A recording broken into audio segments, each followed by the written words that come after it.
दिल को छू लेने वाली कहानी। एक बार की बात है, एक बार एक अध्यापक एक संपन्न परिवार के शिष्य के साथ कहीं जा रहे थे।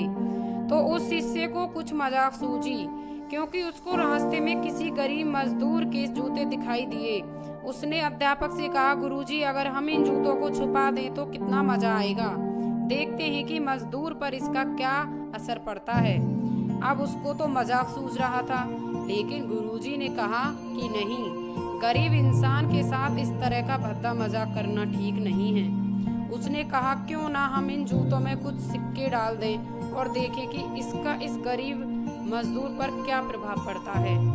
उन्होंने ऐसा ही किया। जैसे ही मजदूर अपना काम करके लौटा और उसने एक पाँव में अपने जूते में डाला तो उसको कुछ कठोर सा महसूस हुआ। उसने अंदर हाथ डाला तो उसको कुछ सिक्के दिखाई दिए और वह थोड़ा आश्चर्य में पड़ गया। आसपास किसी को देखा तो कोई भी दिखाई नहीं दिया।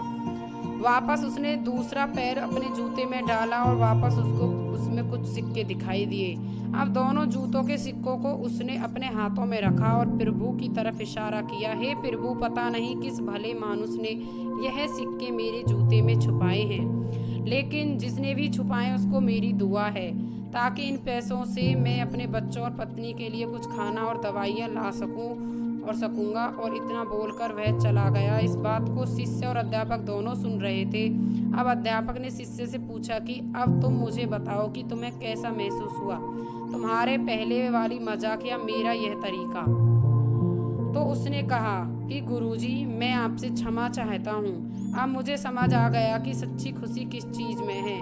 जब हम किसी की मजाक उड़ाते हैं तो हमें कुछ पल का आनंद मिलता है, लेकिन इससे हमें बद्दुआ मिलती है। लेकिन अगर हम किसी की मुश्किल परिस्थितियों में मदद करते हैं और जिसकी भी हम मदद करते हैं उसको भी नहीं पता कि हमने उसकी मदद की है, लेकिन अंदर ही अंदर हमें पता है कि हमने उस इंसान की मदद की है, यही सच्ची खुशी है।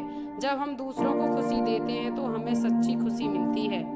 इसी तरह खुशियाँ बांटते रहिए, लोगों की मदद करते रहिए और दान करते रहिए, जिसके आप भी अकाबिल हों। जितना भी आपसे बन पड़े दान करें, लेकिन दान जरूर करें। इसका मतलब यह नहीं है कि आपको कंपलसरी या अनिवार्य रूप से इतने रुपए दान ही करने हैं, क्योंकि हर किसी की ज़रूरत अलग अलग हो सकती है। अगर आप किसी को पैसों का दान नहीं कर सकते तो कम से कम चीज़ों का दान तो कर ही सकते हैं। मुझे पूरी उम्मीद है कि यह हार्ट टचिंग स्टोरी आपको ज़रूर अच्छी लगी होगी। वीडियो को लाइक एंड सब्सक्राइब करें और कमेंट में ज़रूर लिखकर बताएं कि ये कहानी आपको कैसी लगी।